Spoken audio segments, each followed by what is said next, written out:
वैष्णव संप्रदाय में उदया तिथि या प्रातः काल ब्रह्म मुहूर्त के समय और उससे पहले जो मुहूर्त लगने की वजह से शिवरात्रि उदया तिथि से मानी जाती है। इसलिए व्रत इत्यादि, क्योंकि कल शिवरात्रि प्रातः काल 11:10:49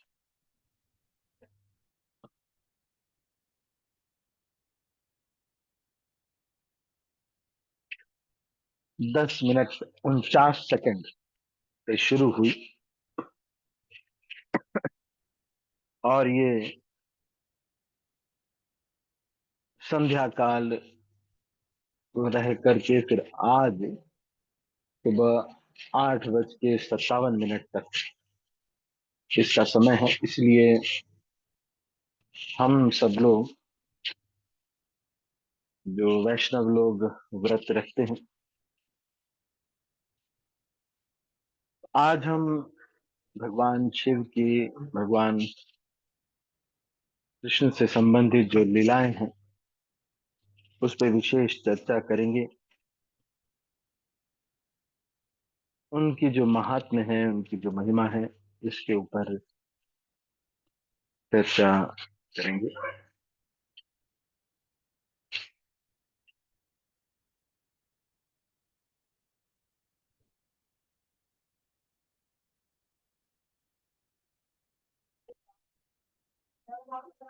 तो भगवान श्री चैतन्य महाप्रभु ने शिवाष्टकम की रचना की जब वो श्री शैलम गए थे।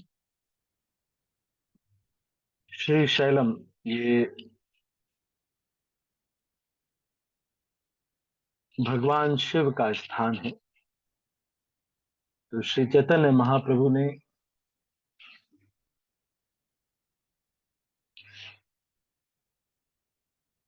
अच्छा, श्री चैतन्य चरित महाकाव्य जो कि मुरारी गुप्त के द्वारा लिखा गया है, उसमें इसका उल्लेख आता है श्री चैतन्य महाप्रभु द्वारा शिवाष्टकम।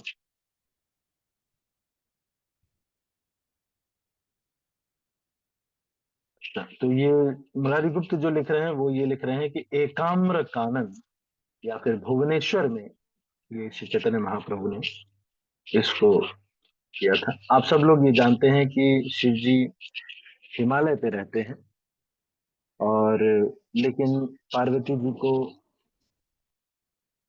और एक स्थान जो ठंड में यहाँ पर चाहिए था, इसलिए काशी क्षेत्र उनको मिला हुआ था जहाँ पर शिव जी काशी क्षेत्र में रहते हैं। और काशी क्षेत्र से कभी कभी जब शिव जी चले जाते हैं तो उस स्थान पर राज्य करने के लिए कोई नहीं था। तो ब्रह्मा जी ने एक बार एक राजा वहां पर तपस्या कर रहे थे, उनको कहा था कि आप यहाँ पर राज्य कीजिए। पर इस राजा ने शर्त रखी थी कि कोई फिर से आएगा तो उसको हम, किसी भी देवी देवता को यहाँ पर हम आने की अनुमति नहीं देंगे। तो बाद में जब शिव जी ठंड शुरू हुई तो यहाँ आना चाहते थे, तो फिर शासी क्षेत्र से वो जा नहीं रहे थे। शिव जी ने बहुत सारा प्रयास किया, अंत में भगवान विष्णु को बुलाया और भगवान विष्णु को ने एक ब्राह्मण का रूप धर के उनके गुरु बन गए उस राजा के, और फिर उस राजा को वहां से हटा दिया। तो ये बहुत बड़ी लीला है, इसको मैं शॉर्ट में बताया, जिसमें कि शिव जी के बाद में फिर से काफी क्षेत्र उनको प्राप्त हुआ और शिव जी ने वहां पर आदि केशव भगवान की स्थापना की। और वहां पर काशी क्षेत्र में ही बिंदु माधव भगवान का भी मंदिर है, जहाँ पर भगवान बिंदु माधव के रूप में पंचगंगा घाट पर विराजमान। तो श्री चैतन्य महाप्रभु ने इस शिवाष्टकम को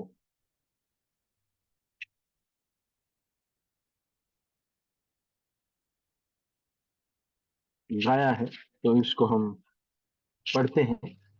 ये हमारे गौड़ीय संप्रदाय में इस गीत को गाया जाता है। शिव जी के ऊपर ये गीत स्वयं श्री चैतन्य महाप्रभु ने लिखा। तो स्वयं उन्होंने इसको बोला है, और मुरारी गुप्त ने, ये जो ग्रंथ मैं पढ़ रहा हूँ ये है श्री कृष्ण चैतन्य चरित्र महाकाव्य, ये मुरारी गुप्त के द्वारा। तो श्री चैतन्य महाप्रभु क्या कह रहे हैं, इसको हम श्रवण करते हैं भगवान शिव के बारे में। नमो नमस्ते सिद्धेश्वराय भूतादिनाथाय मृगाय नित्यम् गंगातरंगोत्थितबालचंद्रा चूड़ाय गौरी नयनोत्सवाय चामी करचंद्रनीला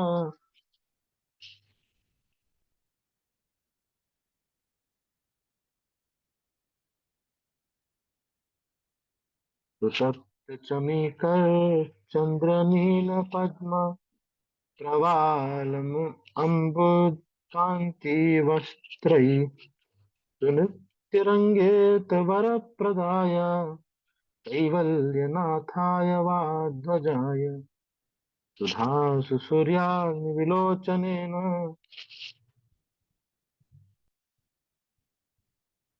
तमोभिजेते जगतः शिवाय सहस्रशुभ्रास्तु सहस्ररश्मि सहस्रसन्धित्वरतेजसस्तु नागेशरत्नोज्ज्वलविग्रहस्य हाय शरदुलचर्मसुख द्विजतेजसे सहस्रपत्रोपरि संस्थिताय वराङ्गद मुक्षभुजध्वजाय पुरांजित पदपद्म करत्सुधाभित्य सुखप्रदाय विचित्ररत्नाभ विभूषिताय प्रेमानन्द एवाद्य हरौ विदेहि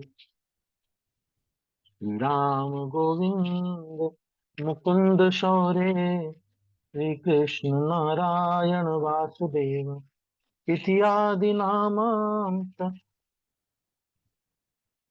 मृतपानमत्ता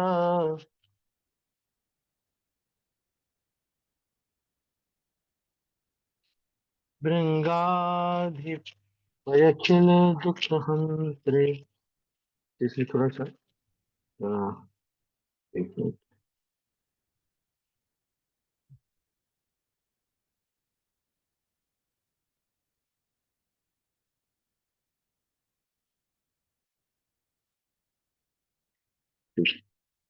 तो ये शिवाष्टकम हम पढ़ रहे हैं।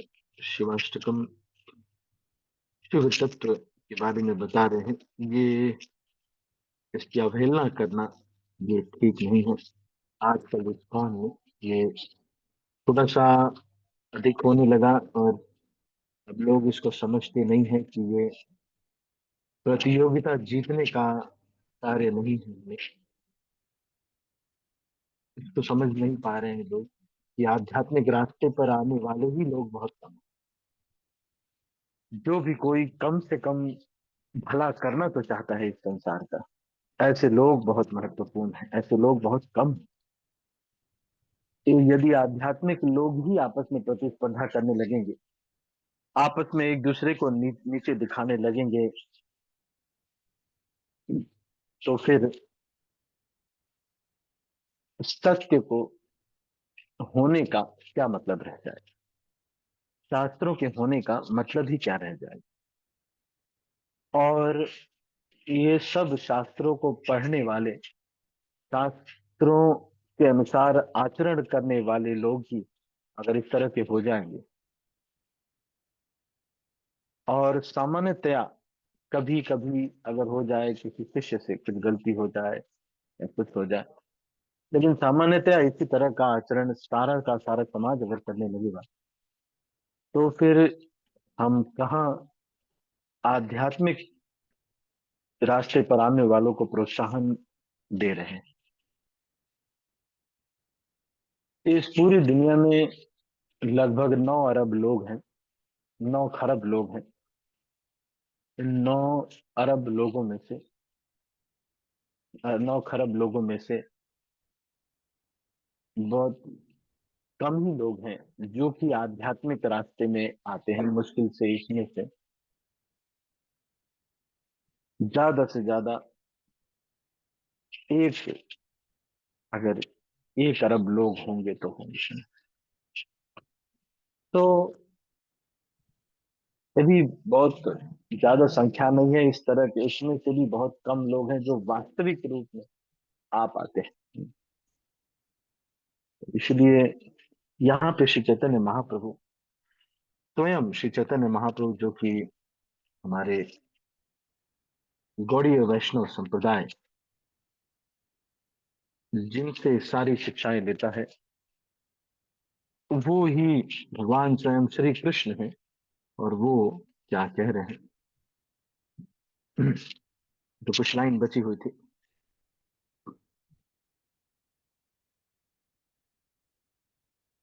वो कहते हैं, श्री राम गोविंद मुकुंद शौर्य, श्री कृष्ण नारायण वासुदेव, इत्यादि नामामृतपान मत्ता, भृंगाधिपय किल दुःख हन्त्रे, श्रीनारदाद्यै सततं सुगोप्या, जिज्ञासिताया सुवरप्रदाय, तेभ्यो हरे भक्ति सुख प्रदाय, शिवाय सर्व गौरवे नमो नमः। श्री गौरी नेत्रोत्सव मंगलाय, तत्प्राणनाथाय रसप्रदाय, सदा समुत्कंठ गोविंद लीला, गान प्रवीणाय नमोस्तु तुभ्यम्। एतत् शिवस्यष्टिकमद्भुतं महत्, शृण्वन् हरिप्रेम लभेत शीघ्रम्। ज्ञानं च विज्ञानमपूर्ववैभवम्, यो भव पूर्णः परमं समद्दारम्। यदि कोई भगवान के प्रेम में और प्रेम से इस शिवाष्टकम को सुनता है ध्यान पूर्वक, ये भगवान शिव के लिए जो लिखा गया है, उसे बहुत ही जल्दी भगवान हरि का प्रेम प्राप्त होता है और उसे दिव्य ज्ञान प्राप्त होता है, साक्षात्कार प्राप्त होता है, वस्तुओं का सही ज्ञान और दिव्य शक्तियां उसे प्राप्त होती हैं। ये शिव जो तत्व है, ये जीव तत्व नहीं है, ना ही ये सामान्य हमारे आपके जैसे कोई जीव है, या ब्रह्मा जी से इनकी तुलना नहीं की जा सकती। ये शिव तत्व अलग है, इसलिए इसको सामान्य नहीं समझना चाहिए।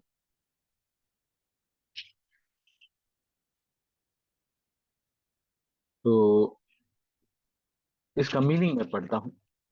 नमो नमस्ते त्रिदश दशेश्वराय, भूतादिनाथाय मृदाय नित्यम, गंगा तरंगोत्थित बालचंद्र, चूड़ाय गौरी नयनोत्सव। एक बात तो समझना पड़ेगा कि जो सदा शिव है, ये गुणावतार। ये जो सदा शिव है, ये गुणावतार नहीं, ये स्वयं भगवान का ही वो रूप है जो कि प्रकृति से संसर्ग करता है। इसलिए जो शंभु तत्व है, जो इस ब्रह्मांड में भगवान के गुणावतार के रूप में ब्रह्मा विष्णु शंकर सतोगुण विष्णु जी, और ब्रह्मा जी रजोगुण, और शंभु सतो तमोगुण के अवतार के रूप में आते हैं। तो ये भगवान का ही दूध और दही जैसा रूप है, जैसे दूध है और दही है, क्योंकि भौतिक उससे संसर्ग करने के लिए ये इस रूप में होते हैं। उन्हीं सदाशिव लोक में भी, उस कैलाश लोक में भी जो शिव की उपासना करने वाले लोग हैं वो जाते हैं, और वहां भगवान शिव जो है भगवान का नाम कीर्तन करते हैं। ये वहां पर भागवतम क्लास हमेशा चलती रहती है। अभी तो हम 2-3 घंटे श्रीमद् भागवतम सुनते हैं, तभी हमें परेशानी हो जाती है। अगर कोई ऊंचे लोकों में, अगर आप शिव जी के लोक में जाएंगे, तो वहां पर पार्वती ऑडियंस है और शिव जी रेगुलर क्लास देते रहते हैं और भगवान की महिमा का गुणगान करते रहते हैं।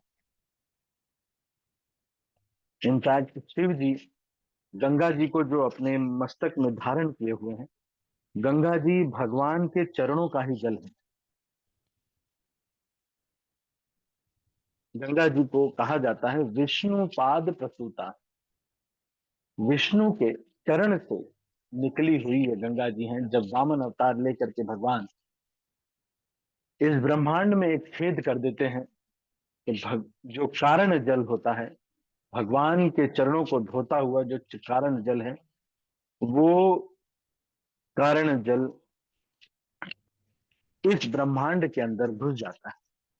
और जब वो एक अंगूठे से छेद कर देते हैं, तो उसको कमंडल में अपने ब्रह्मा जी उस धोले धुले भगवान के अंगूठे को धुलता हुआ जो जल गिरता है, उसको ब्रह्मा जी अपने कमंडल में धारण करते हैं। बाद में उसको देवलोक में अलकनंदा इत्यादि नदियों के नाम से उसको 4 भाग में विभाजित किया जाता है। और पूरे मेरु पर्वत जो है, जिसमें सारे लोक विद्यमान है, जिसकी धुरी पर वो सारे पर्वत को प्लावित करता हुआ वो गंगा जल आता है। और उसके बाद धरती पर आने के लिए जब वो आता है, क्योंकि नीचे के लोक को संभालने के लिए शिव जी स्वयं नीचे के लोगों पे ये गंगा की धारा से कोई समस्या न पैदा हो जाए, इसलिए शिव जी भागीरथ की प्रार्थना पर शिव जी अपनी जटा में इस गंगा जल को धारण कर देते हैं। ये भगवान के चरणों का जल आदि शंकराचार्य ने पंचोपासना की पद्धति स्थापित की थी। पंचोपासना का मतलब होता है 5 प्रमुख विग्रहों की उपासना करना। 5 प्रमुख विग्रहों की उपासना करके ये भगवत प्राप्ति ही की जाती थी। ध्यान का जो मार्ग था उसको प्राप्त किया जाता था। लेकिन इस पंचोपासना में उन्होंने शालिग्राम विग्रह को कहा था कि जो भी अर्पित किया जाएगा शिव जी को, तो शालिग्राम को उसमें डुबा करके तब अर्पित किया जाए। लेकिन इस पंचोपासना की पद्धति को, आदि शंकराचार्य की जो पद्धति है, उसको अब धीरे धीरे कुछ ही मंदिरों में, जैसे हमारे गूगल ऑफिस के सामने एक मंदिर था, तो वहां पर कुछ एक जगहों पर ये अभी भी विद्यमान है। अदरवाइज अब इसको नहीं कर रहे हैं लोग। पुराने समय में सारे पंडित जी जितने भी होते थे, सबके पास एक शालिग्राम छोटा सा होता था, जो कि वो हर चीज में डुबो देते थे, फिर वो सारी चीजों को करते थे। तो सारी चीजें भगवान को अर्पित जो जल है, ये भगवान के चरण का जल है। ये शिव जी अपने मस्तक पे धारण करते हैं। शिव जी जो सांप लेकर के घूमते हैं, और शिव जी जो जनेऊ धारण करते हैं, वो नाग वासुकी का जनेऊ है जो शिव जी धारण करते हैं। और शिव जी वैराग्य को दिखाते हुए, ये संसार में कुछ भी नहीं रखा हुआ है इसको दिखाते हुए, भस्म जो है उसको अपने शरीर पर लगाते हैं। शिव जी के गले में जो मुंडों की माला है, वो पार्वती के जितने भी जन्म हुए हैं उन सभी मुंडों से शिव जी अपने गले में उसको धारण करते हैं। और शिव जी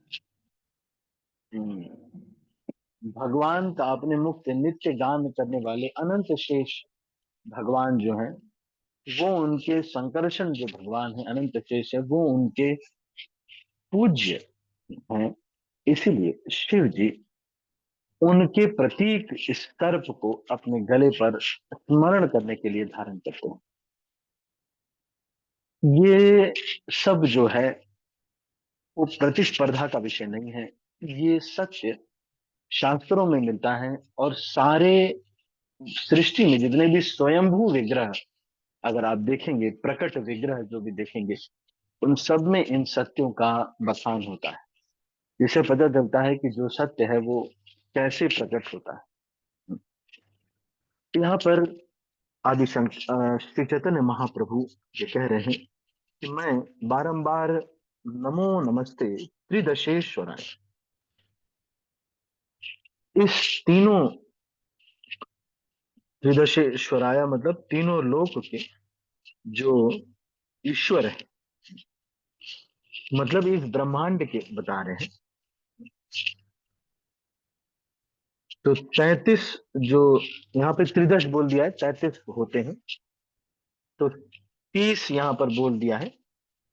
I repeatedly offer my obeisances unto you, the controller of 30 primal demigods, unto you, the original father of all the created human beings. तो मैंने आपको बताया था कि जब प्रकृति से भगवान को संसर्ग करना होता है जीवों को उसमें डालने के लिए, जैसे कि स्त्री पुरुष का संसर्ग होता है, इसी प्रकार से शिव जी के रूप में प्रकृति या दुर्गा देवी से वो संसर्ग करते गुणा।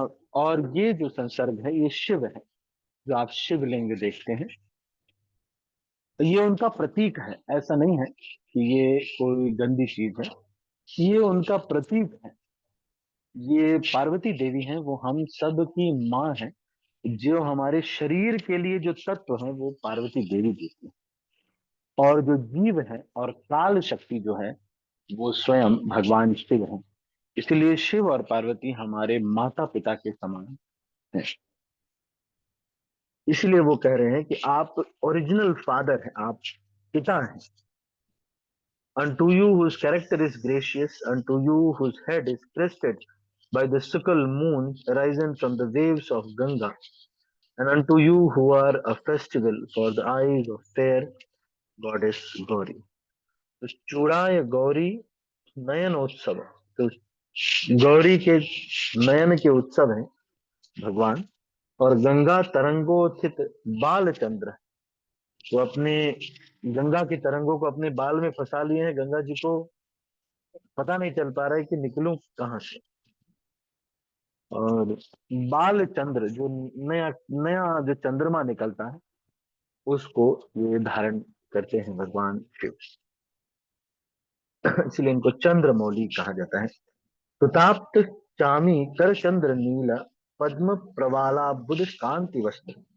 यहाँ पर कह रहे हैं कि I offer my respectful obeisances unto you who are dressed in garments resembling molten gold, the moon, blue lotus, coral, and dark green clouds, unto you who bestow the most desirable boons to।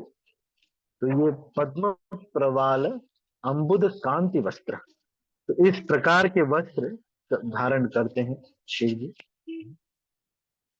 जो कई colour का है। एक तो golden भी है क्योंकि मृग हाल पहनते हैं, तो एक तो वो है, दूसरा काला रंग भी है। तो कई कलर कलर का मिक्स है, तो इसीलिए ये शब्द बोल रहे हैं। चंद्र, नील, पद्म और प्रबलाम्बुद कांति, है ना। अम्बुद मतलब बादल, तो सारा मिक्स करते हुए ये आप जो आपका रूप है। who bestow the most desirable boons to everyone। कांति वस्त्र सानृत्य रंगेष्ट वर प्रदान, तो वर प्रदान करते हैं भगवान। जो सब वर होते हैं वो भगवान क्या करते हैं, भगवान ये अपने नृत्य से, शिव जी अपने नृत्य से एक वर सबको प्रदान करते हैं। और वो कौन सा वर है कि शिव जी प्रलय लाते हैं, तब सबको समझ में आता है। ऐसे तो सब लोग रहते हैं पर उनको समझ में आता है कि ये संसार जो है सब खत्म हो जाता है। तो बाकी भी शिव जी वर देते हैं, सबको वर देते हैं। और जो भी जो इच्छा करता है, सा नृत्य रंगेष्ट कैवल्य नाथाय वृष ध्वजाय। और उनके जो झंडा है उस पे बैल बना हुआ है। और कैवल्य नाथाय, तो ये जो है, जो भी निराकार वाद करते हैं, उनके प्रभु हैं। और अयोपमय सुधांशु सूर्याग्नि विलोचने में तमोभिदे ते जगत शिवाय सहस्र शुभ्रांशु सहस्र रश्मि सहस्र संजित कर तेजसे। I offer my respectful obeisances who dispel the darkness of your three eyes with your three eyes, the moon, sun, and fire. And to you who causes auspiciousness for all living entities of the universe, and to you whose potency easily defeats that of thousands of moons and suns. तो चंद्र सूर्य इत्यादि से इस संसार के जो अंधकार को नष्ट करते हैं। For my respect obeisances to you whose form is brilliantly illuminated by jewels of Ananta, the king of snakes. And to you who are clothed by a tiger skin and thus radiate divine, तो मृग की छाल भगवान शिव पहनते हैं और sits on a thousand petal lotus, and unto you whose two arms are adorned by lustrous bangles, तो दो कड़ा भी पहनते हैं भगवान शिव और साथ में सांप कई सारे पहनते हैं, बाह में भी और गले में भी भगवान शिव जो है सांपों को पहनते हैं। I offer my respectful obeisances to you who brings happiness to your servitors as you pour on them the liquid nectar of your two reddish lotus feet। तो भगवान के चरण लाल हैं शिव जी के, which ring with charming ankle bells, तो इसमें पैजनियां पहने हुए हैं शिव जी। As obeisances unto you who is adorned with an abundance of gems, please endow me with pure love for Lord Hari। वो कह रहे हैं कि भगवान प्रेमानम एवाद्य हरौ विदेही, तो विचित्र रत्नों, तो ऐसे रत्नों से वो सुसज्जित, अलग प्रकार के रत्नों से भगवान शिव सुसज्जित है। तो ये वो बता रहे हैं। फिर क्या कह रहे हैं?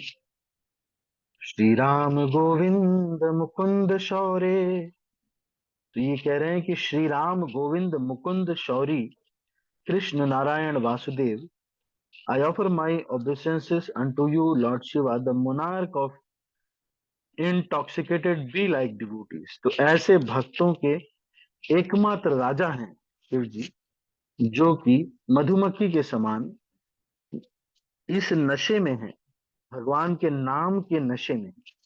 ऐसा कह रहे हैं, श्री राम गोविंद मुकुंद शौर्य श्री कृष्ण नारायण वासुदेव इति आदि नामामृत पान मत्त भृंगादि पर किल दुखांत। तो भृंगाधिप अधिप मतलब इसके राजा है, राजाधिराजा है ना, अधिपति बोलते हैं ना। तो ये ऐसी मधुमक्खियों के राजा हैं जो कि इस नशे में, मधुमक्खी जब फूल से शहद चुरा लेती है तो ऐसे घूमती है और नशे में रहती है। तो ये भृंगाधिपति हैं शिव जी, जो कि भगवान के नाम के नशे में है। फिर क्या कह रहे हैं? और सारे दुखों को हरने वाले शिव जी जो है, सारे दुखों को हरने वाले हैं। किस प्रकार से?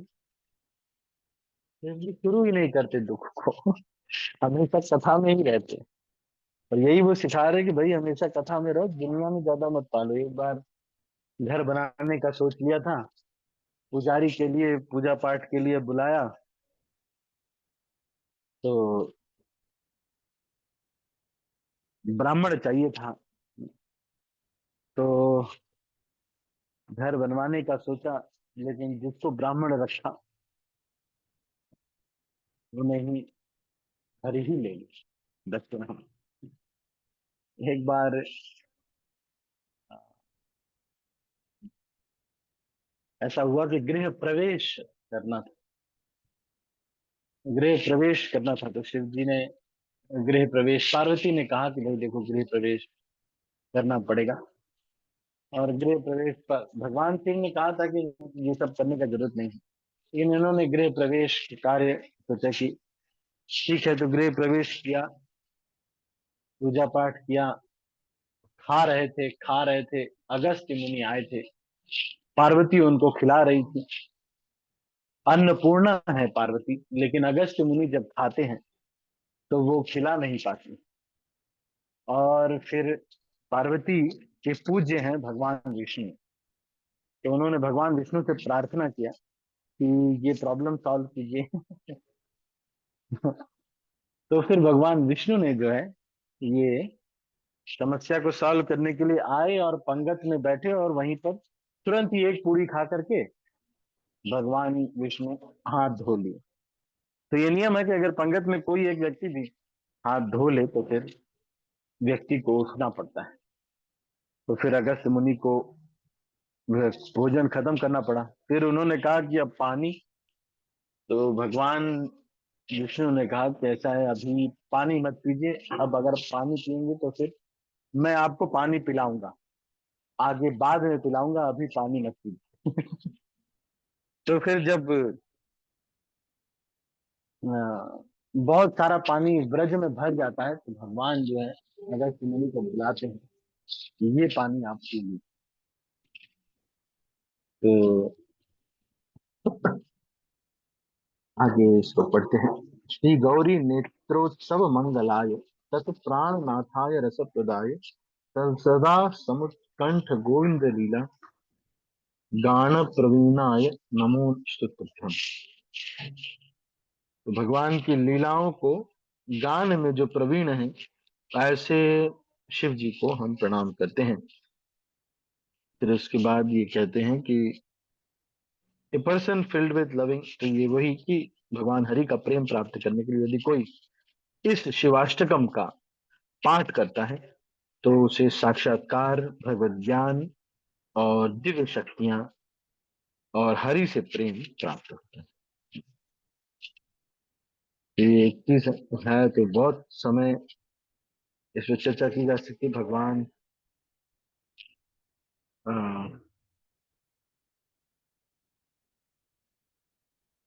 इस पर चर्चा तो बहुत सारी की जा सकती है, और भी भगवान शिव के ग्लोरी इस पे। तो हम अभी तो इसको और अभी चर्चा नहीं कर रहे हैं, इसको अभी यहीं पर समाप्त करते हैं। आज हमने चैतन्य महाप्रभु के द्वारा जो गुणगान किया गया शिव जी का, वैसे तो अगर अभी, लेकिन अभी एक्चुअली ट्रैवल करना है तो इसलिए सभी लोग जो है अ, थोड़ा सा मैं पढ़ता हूँ इसके अ, शिव जी का जो तत्व है, और गोपेश्वर महादेव सदाशिव। सदाशिव जो है वो ही स्वयं गोपेश्वर महादेव के रूप में आते हैं।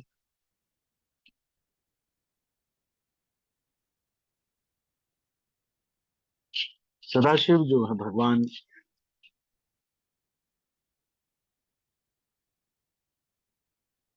अपने दाहिनी तरफ से गोपेश्वर महादेव आते हैं, और वो जो है दाई तरफ से सदाशिव अपने ये गोपेश्वर महादेव को प्रकट करते हैं। और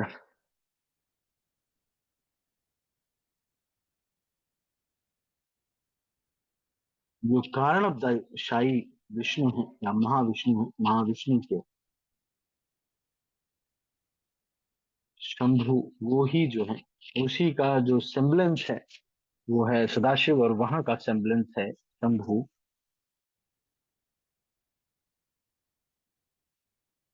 तो ये जो शंभु लिंग है इस दिस, ये एक उस लाइट का ज्योति रूप जो है, उस लाइट का एक प्रतिभूत है।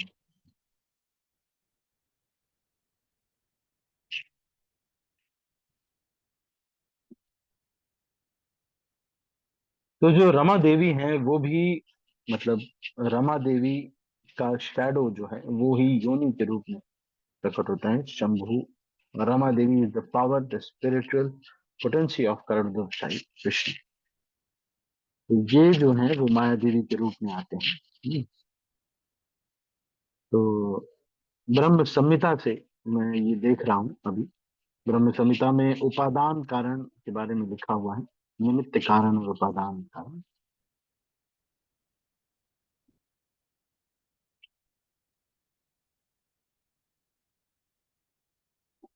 तो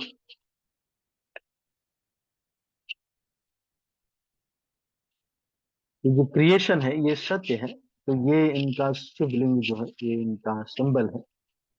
और विश,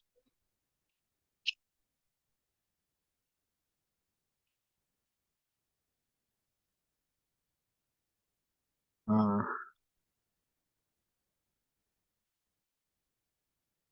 हम्म,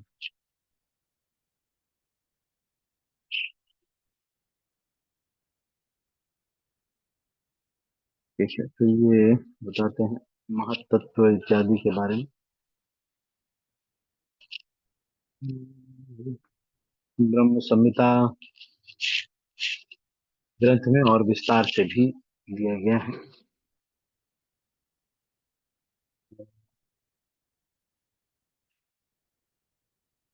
क्वेश्चन,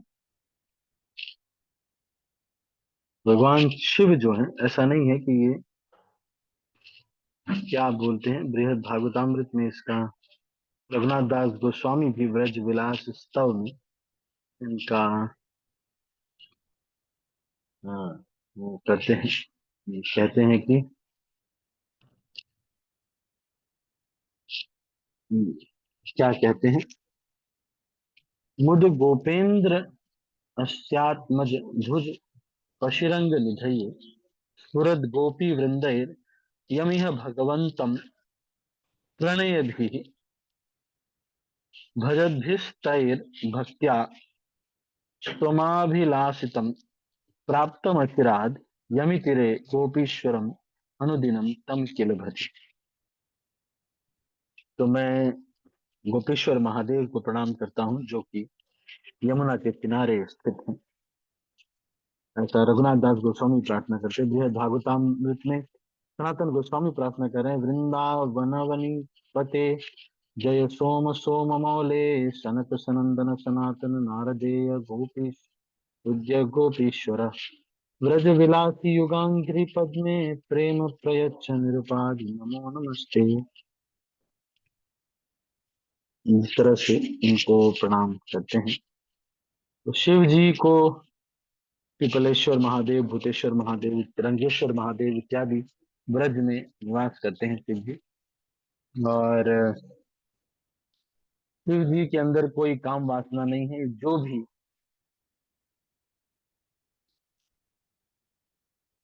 शिव जी इतने शक्तिशाली हैं कि पार्वती उनकी गोद में भी बैठी हुई है तब भी वो भगवान कृष्ण का चिंतन कर लेते हैं। और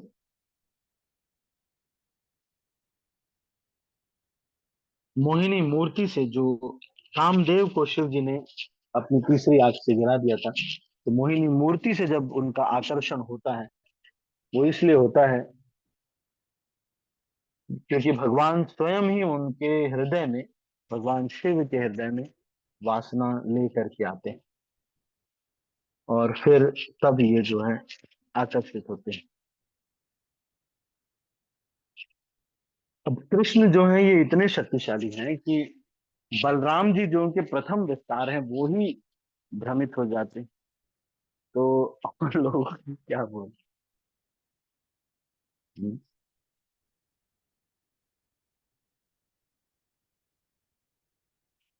तो रामायण में लिखा हुआ है कि रामेश्वर महादेव साउथ इंडिया।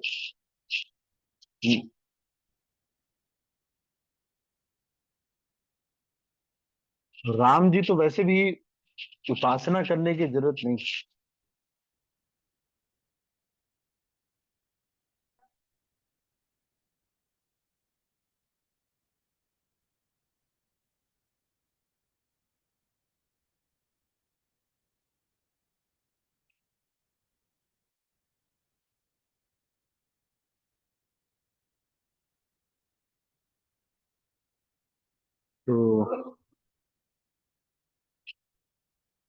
जब रामेश्वर महादेव को उन्होंने स्थापित किया था शिव जी ने रामेश्वरम में, तो स्थापित करने के बाद सारे देवी देवता प्रकट हुए और उन्होंने कहा कि नहीं नहीं, राम जी और शिव जी, लोग जो है जनरल पब्लिक ये कहने लगे कि ये ईश्वर शिव जी जो है राम जी के ईश्वर हैं।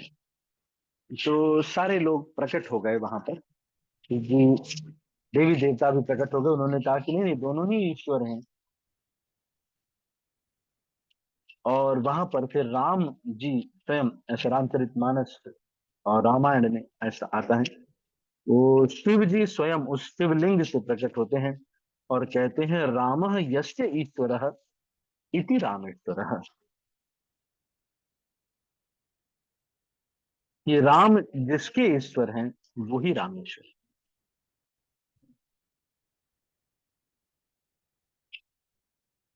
तो ये अ, हमारे जो ग्रंथ हैं इसमें टीका में लिखा हुआ है।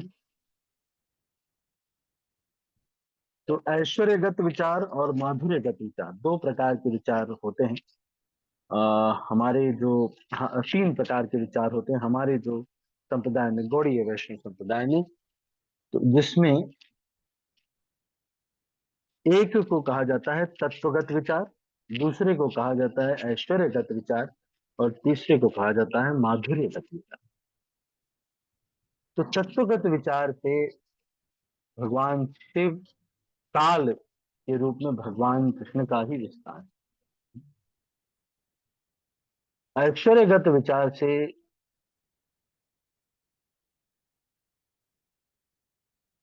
लॉर्ड भगवान शिव के उपास्य देव हैं भगवान कृष्ण,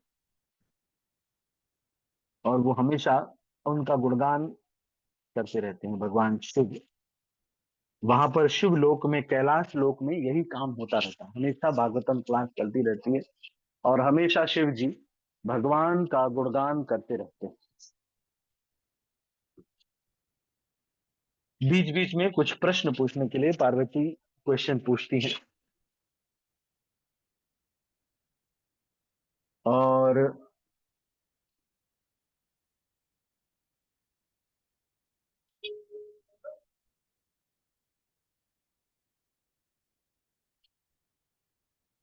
तो माधुर्यगत विचार में आप देखेंगे कि भगवान जो है शिव जी आ, भोली गोपी के नाम से आते हैं और रास लीला में भाग लेने के लिए विनम्रता से जब आग्रह करते हैं तो उनको रास लीला में, ये कहा जाता है कि श्री चैतन्य महाप्रभु के जो ये आंदोलन है, ये जो संकीर्तन आंदोलन है, ये भी एक प्रकार से रास लीला ही है। और जो भी कोई व्यक्ति को इसमें सेवा मिल जाए, उसे विनम्रता से सेवा का आग्रह करके सेवा ले लेनी चाहिए। हमको ईगो में नहीं रहना चाहिए। जो ईगो में रहते हैं वो फिर तपस्या करते हैं, चैतन्य महाप्रभु की लीला में वो भाग भी लेते हैं। अगर आपको ईगो को पोषित करना है तब तो नहीं, लेकिन अगर आप ईगो को पोषित ना करते हुए केवल और केवल भगवान की सेवा के निमित्त बनते हैं, तो आगे चल के जब ये प्रेम ग्रंथ वास्तव में लिखा जाएगा, उसमें ये लिखा जाएगा कि इन भक्त ने चैतन्य महाप्रभु के आंदोलन में सेवा किया। तो ये थोड़ा बहुत, और वृत्रासुर इत्यादि एक और लीला आती है कि जब भगवान श्री कृष्ण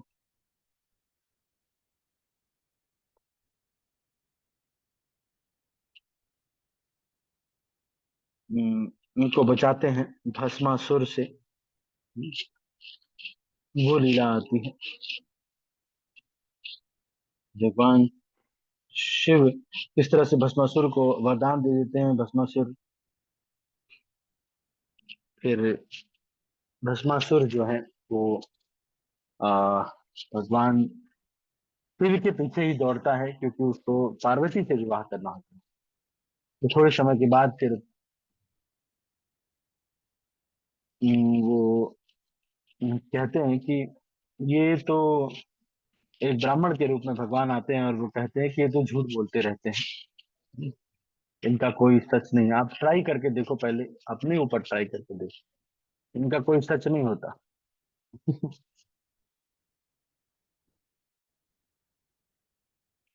फिर तो इस तरह से जो है उस भस्मासुर को भस्म करते हैं। एक बार बाणासुर नाम का एक असुर होता है, रावण भी स्वयं। तो शिव जी आप देख रहे हैं जो अपने ही बहुत बड़े भक्त हैं, इनको, इसको कहते हैं कपट कृपा।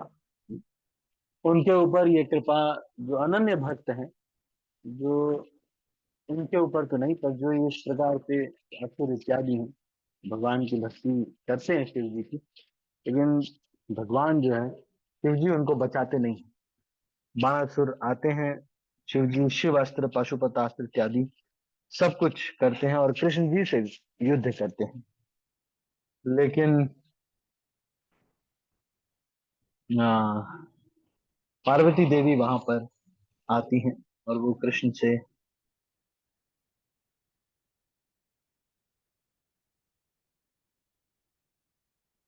प्रार्थना करती हैं। और फिर बाणासुर जो है वो सत्यभामा और पृथ्वी देवी का, मतलब भी पृथ्वी देवी का पुत्र है, भगवान का ही पुत्र है।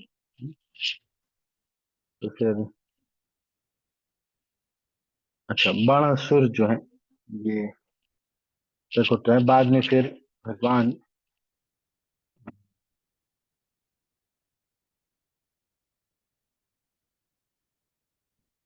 जो है इनका वध करते हैं। तो ये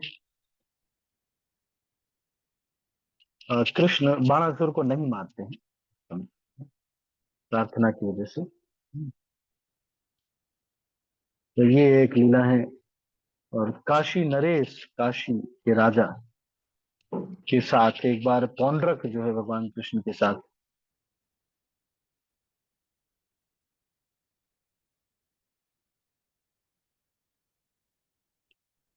युद्ध किया था, और शिव जी को वहां से फिर भगवान कृष्ण ने फिर से भगा दिया था। तो फिर उस समय के लिए वो एकाम्र कानन भुवनेश्वर में आए थे, और वहां पर श्री चैतन्य महाप्रभु की शरण लिया था।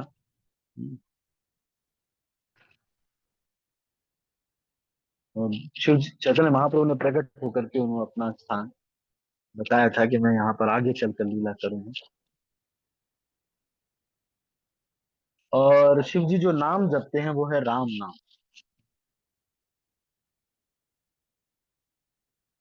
मूल संकर्षण जो बलराम, जो संकर्षण जी हैं उनके राम राम राम राम, वो ये नाम जपते हैं। इसीलिए चित्रकेतु और भी संकर्षण के पुजारी हैं, और ये भी दोनों गुरु भाई हैं। इसीलिए आपस में मजाक के तौर पर इन्होंने वो लीला हुई थी, जिसमें कि उनको बाद में वृत्रासुर नाम का राक्षस बनना पड़ा था।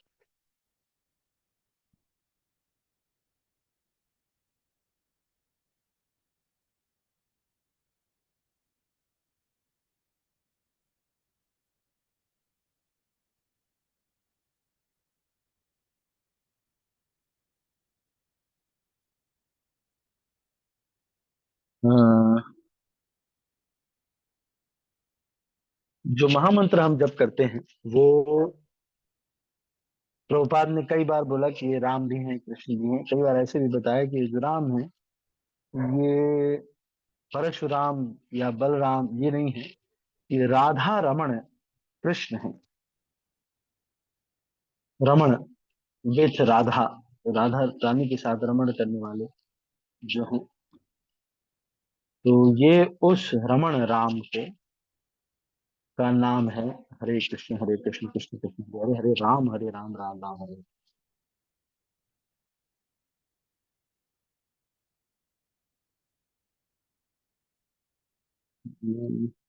ये जो है बस अभी ये है, और कुछ अभी बताने को है लेकिन हम अब इसको यहीं पर क्लोज करेंगे।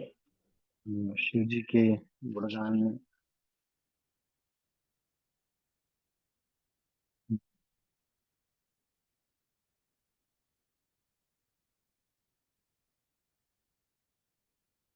एक समय नारद मुनि आए और उनको गुणगान करने लगे,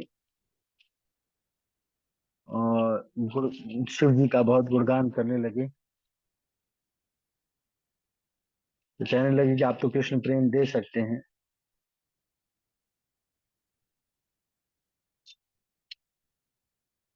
उन्होंने कहा कि नहीं नहीं, मैं तो भगवान कृष्ण का प्रिय नहीं हूँ।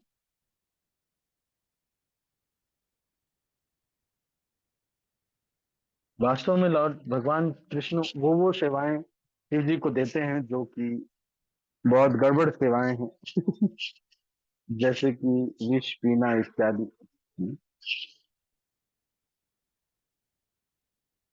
तो प्रेम तो है ही है।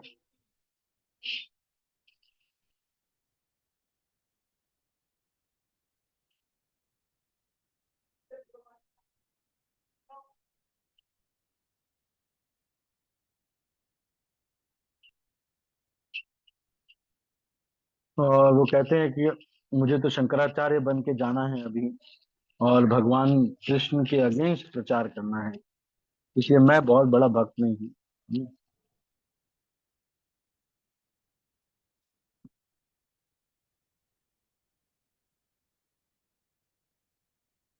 तो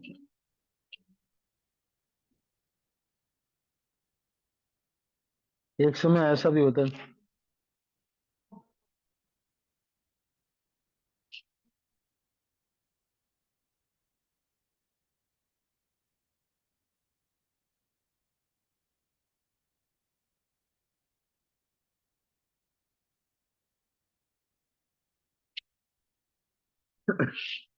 हम्म,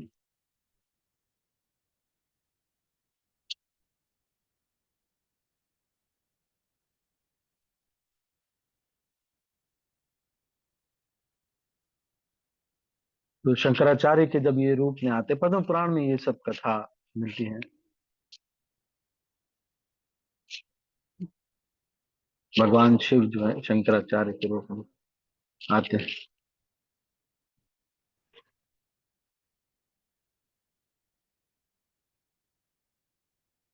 और ये कहानियां बहुत सारी हैं शिव जी के ऊपर। तो अभी इसको हम यहीं पर समाप्त करेंगे। आप सभी भक्तों का बहुत बहुत धन्यवाद।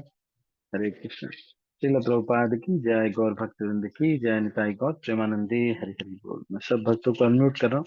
किसी के मन में कोई प्रश्न है तो आप पूछ सकते हैं, एनी क्वेश्चंस और कमेंट्स।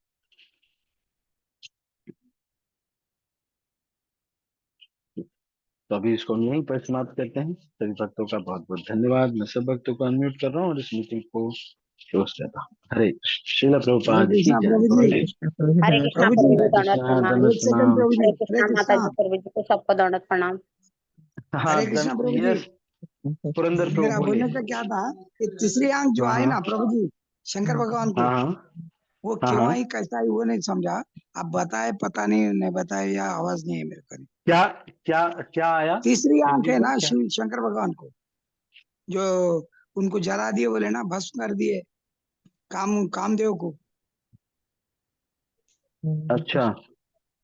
वो तीसरी आंख का जरा मैं नहीं सुना या फिर नहीं आवाज नहीं मालूम, या आप बोले जो भस्म करे ना वो तीसरी आंख से, वो- उसका क्या कारण है तीसरी आंख आने पे शंकर भगवान। अच्छा। ठीक है, समय है तो बोलो प्रभु जी, नहीं तो मैसेज में जवाब दे दो। हम्म,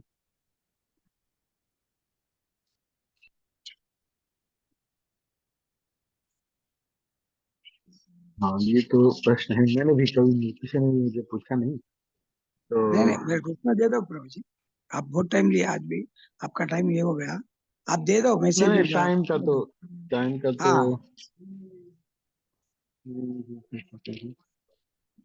ठीक है प्रभु जी, आप चलो जैसा उचित समझ। मैं देखता हूँ इसको, आपको उत्तर में दूंगा। तो मैं अच्छी थोड़ा बात देख लेता हूँ इसका, अच्छी बात। मेरे कोई बुक हरे में कृष्ण। पढ़ना पड़ेगा। ठीक कोई है बुक प्रभु जी, में अभी तक दंडवत देखा प्रणाम नहीं। सभी को। अच्छी बात प्रभु जी। ठीक है। ठीक है। हरे कृष्ण। हाँ हाँ हाँ, ठीक है।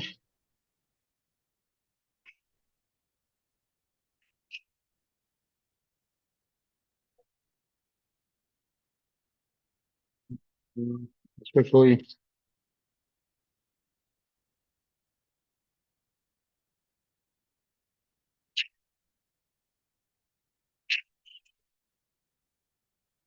ठीक। तो अब इसको मैं बताऊंगा आपको, ठीक। हरे कृष्ण। शिल प्रभुपाद की जय, गौर भक्तवृंद की जय, ताई गौर चौहान जी। हरे हरे कृष्ण। हरे कृष्ण।